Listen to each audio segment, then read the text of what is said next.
And we are starting off this midday with some very important breaking news from the South Carolina Supreme Court. Now, we have been waiting for this ruling to come down for some time.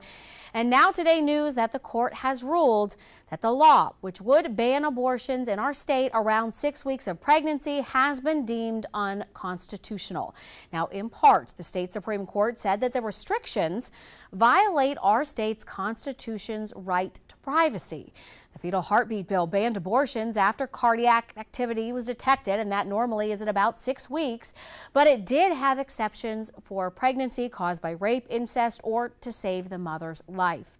Now, the decision comes after nearly 2 years after Republican Governor Henry McMaster signed that measure into law. So now, where does our state stand? Well, the current law will allow abortions now in South Carolina up to 20 weeks of pregnancy. Of course, this is a developing story. This decision just coming down in the last few minutes. We will have more coming up on Friends at 5 today, and also you can find updates and reactions from our local politicians at WLTX.com.